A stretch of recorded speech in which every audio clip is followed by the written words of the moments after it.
Chris DiCarlo might have something to say. Is he here tonight? No. No, he might have something to say about the migration patterns.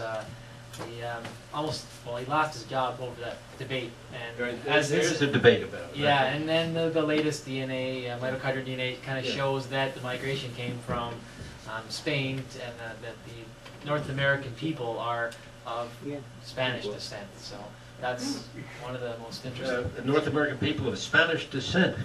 Yes, they. Well, what about the Indian tribes that were here? There were so many tribes with advanced civilizations. I mean, you have them in Canada, we have them in the United States, South America, the Incas, and so on. The Spanish conquistadors came later. Well, their mitochondrial DNA apparently of the Spanish matches that of native North American peoples. And There was a lot of intermarriage at one time. yeah, I haven't seen that data. I have to say it's quite compelling, anyways.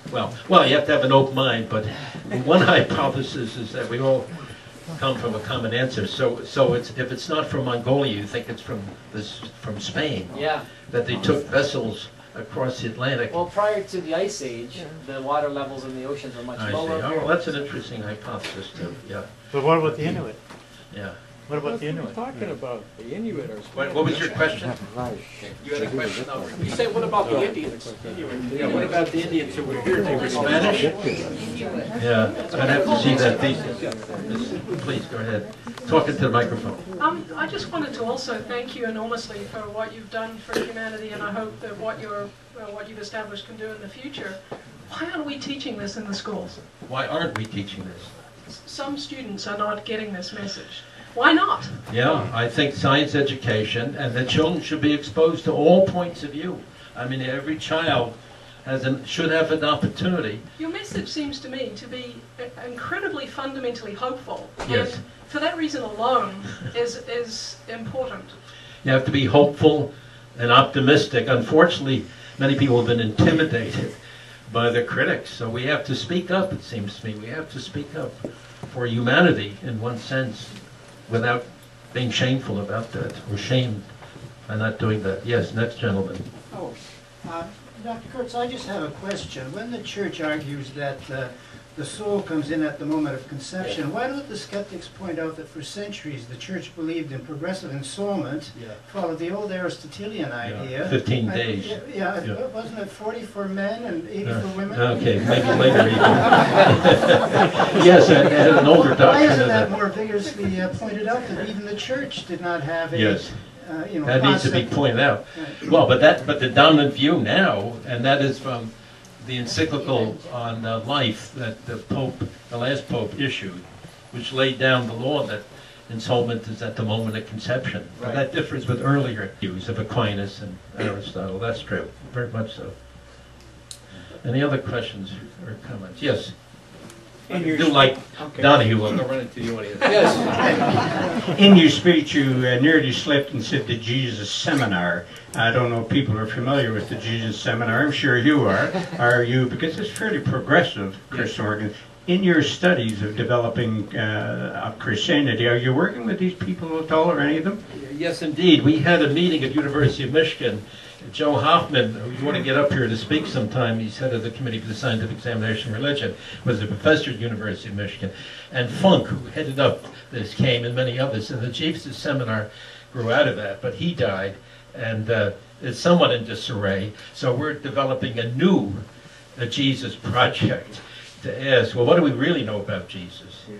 Did he even exist? Some people doubtful about that. John claim. Dominic Crossan, Robert Price, several leading people that were part of the Jesus Seminar have come on board with our Jesus Project. So many people were unhappy. They said the Jesus Seminar went so far, and then they got timid. They didn't want to go any further. So the Jesus Project is going to take it all the way.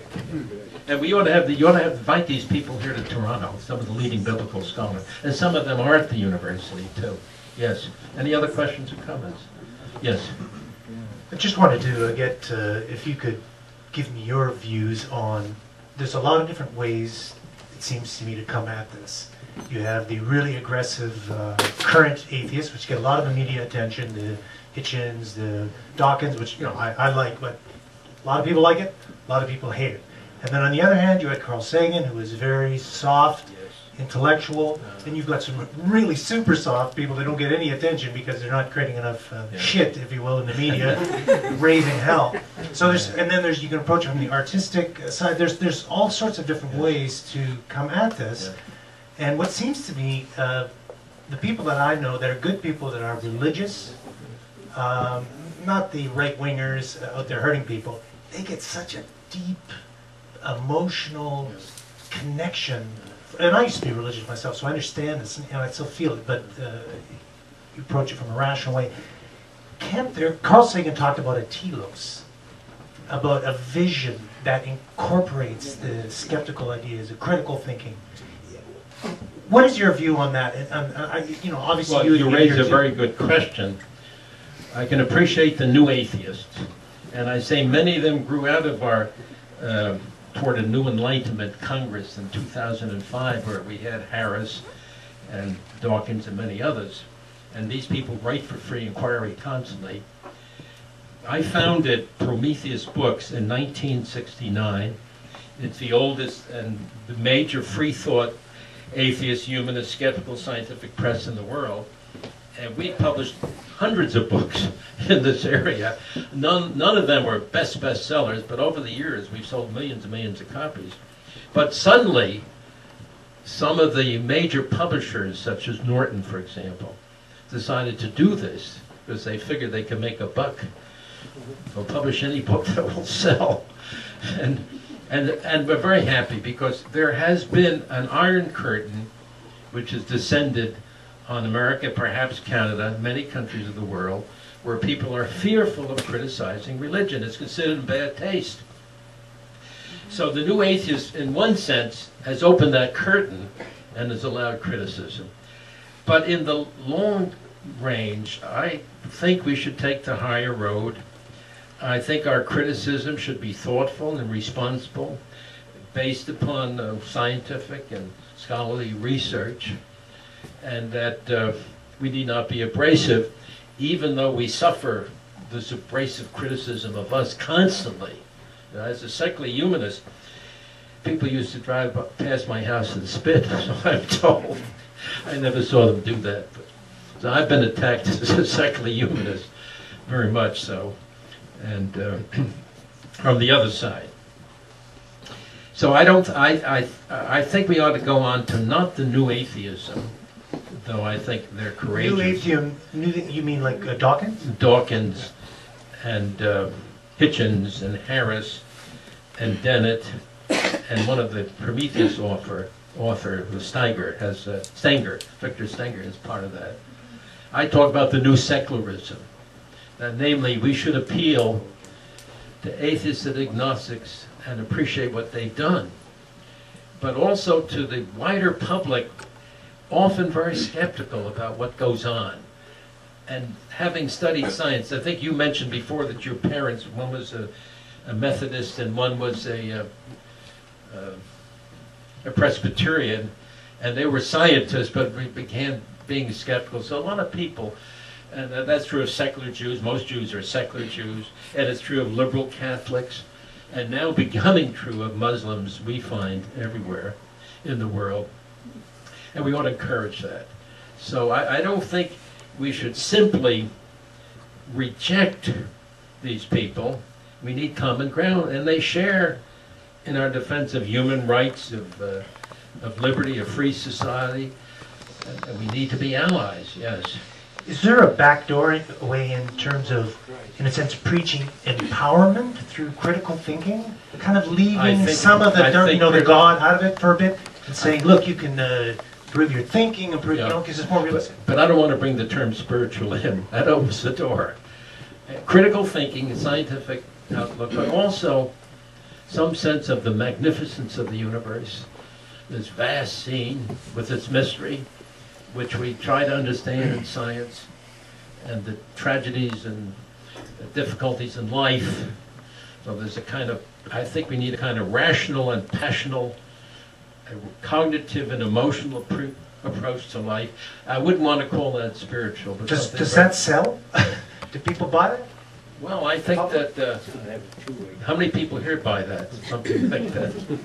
This is the What choir, does though, it isn't sell? I think, look, I didn't have a chance to, emotional, we have to appeal to the I'm talking emotional. the mass. Yeah, we the have mass to appeal to the public, yeah, emotional, not only the cognitive, but the emotional. That's why we have to build new communities in which we can cultivate the emotional appreciation of life, you know, of its great potentialities and I think also we need its more of difficulties. that positive emotion. Well, I'm trying to say, the secular humanist movement is positive and constructive, although we reject so many of these myths that have betrayed humans and oppressed them.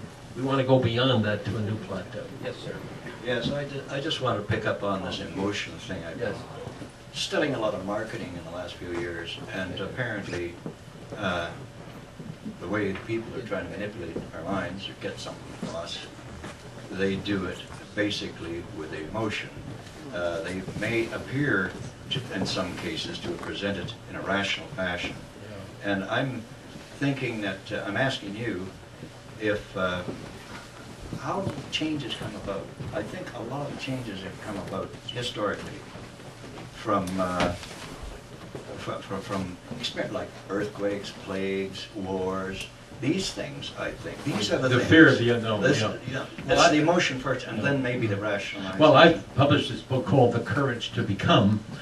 I think that, in one sense, the first virtue is reason, our intelligence, and our willingness to develop beliefs only in which there is some objective support, but also the courage of your convictions and the courage to live in spite of adversity. That's very important.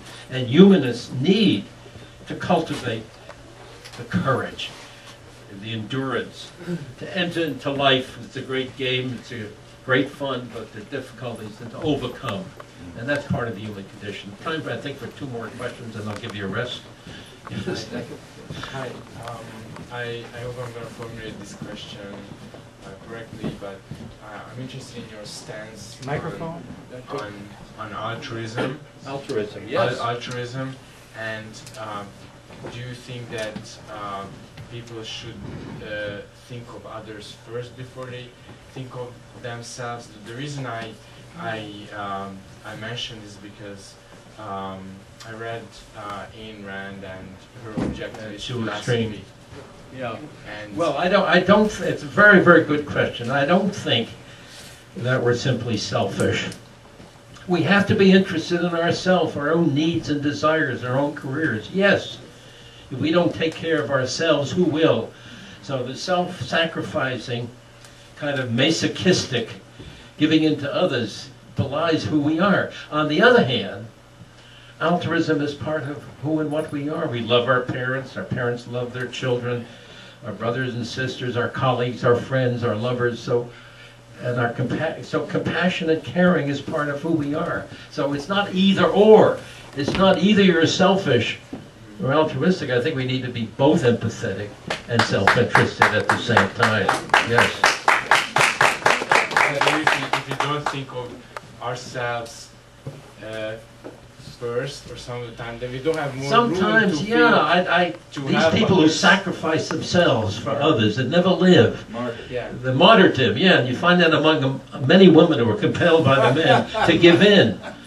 Or on the other hand, I know of strong women who force their husband to give in. In any case, I mean, I think you have to think of yourself, your career, your happiness. You have only one life to live. Don't waste it. But on the other hand, who and what we are is defined by who we know and what we do for them, and the willingness to make sacrifices for others. I mean, parents make sacrifices to their kids up to a point, unless they're totally ungrateful. And you make sacrifice for the person you love, and you can love many persons in life. You fall in love many times in life. And you learn that you truly care for the other person. Yes, thank you for both. clarifying that. Human behavior is very complex. Yes, last comment, question. That was one segue to me, I'll tell you that. I'm actually a member of the Freedom Party of Ontario, and I've met... What is the name of that? Freedom Party of Ontario. And I know that... Freedom Party. I know that I've spoke with George H. Smith, and I know that you've Yes, we published his book. Yes, exactly. On that's a great book on atheism, one of the best sellers, and that's not given enough credit. Yeah. And he did, yes. But he was also a libertarian. Yeah, and I know Tibor Machan is actually a writer. Tibor Machan has attacked me in Yeah. the upcoming issue of Free Inquiry, and I will respond to him. I'm looking forward to reading that edition. Yeah. But I totally disagree with your characterization of altruism and selfishness. I think that your Really? definition Now is let's completely think. wrong. Ayn Rand was interviewed by Mike Wallace, and you can get this on YouTube. It's freely available, and you can find out that Ayn Rand was asked a question about whether she would die for Frank O'Connor, and she said she would. Yeah. She was interviewed by Mike Wallace, where she as you probably well know, Frank wasn't as well off as Ayn Rand, and Ayn Rand for the most of her life was Nathaniel Brandon. No, we're talking about Frank O'Connor, her husband, and she was. But she had a love affair with Nathaniel Brandon. Again, the point that I'm trying to make is that Ayn Rand actually supported Frank, and I think you're. Well, I'm glad to hear that. I didn't know that. In the sense that no, she all right. was All right. The thesis is in helping. I get it. No, but the thesis is that your definition is far too narrow. Your characterization of altruism. Rand talked about sacrificing your material life. If you have, say, $100, and that $100 that's your last $100, and that $100 is for, should you help your child, or should you help your neighbor's child? Rand said that it would be a sacrifice of your wealth to give it to the other child if you value your child more than that other child. And the whole point is it is a hierarchy of values. I think your definition is completely narrow. Rand tapped Auguste Comte and talks literally about sacrificing others to the self. Your definition is completely narrow. Well, I'm very grateful for your statement. I know, having published the Affirmations of Humanism, I get a lot of mail from followers of Ayn Rand criticize me on the term altruism. They say, we're not truly if you could write to me, I'll give you my answer. I'd like to get this data about Rand because it would change your view. But in other words, you are saying that we're not simply selfish, self-interested, egoistic, and that we will do things for other people, including sacrifice, and that's... Well, it's not a sacrifice. I mean, I think you have a Nietzschean understanding of it's not a sacrifice. Well, do you do things against your better interest? I am talking about an enlightened, rational self-interest that does not enable sacrifice. It's not simply enlightened. If someone's a value to you, if you see that person as a value to you, it's in the sense of they're pro-life. Let me ask you this. It's not a sacrifice. All right. Well, all right. It's difficult to get. Ayn Rand about that. I just wanted to establish my okay, thank you very much. And thank you very much. All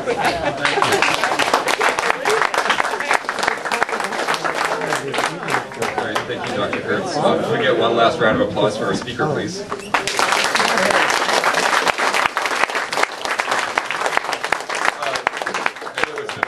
Dr. Kurtz will be around to sign books, and if you wish to purchase some, to answer any questions that you may have at the table over there. We have a few titles available. A few last words.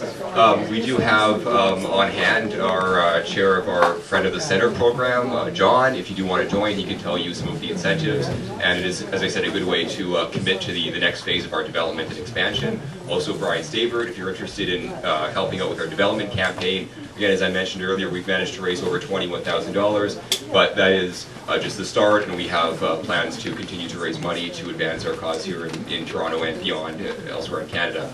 There's also food and beverages for sale at the back if you wish to buy anything before leaving. And lastly, a lot of upcoming events, so do sign our mailing list so you can find out about those. We're going to be having a major event each week, starting basically next week, with film screening and then another lecture and book club meetings coming up as well.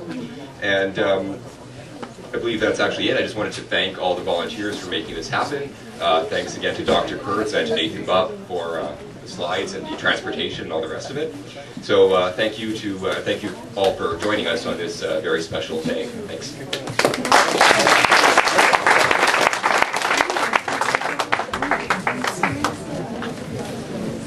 Sorry.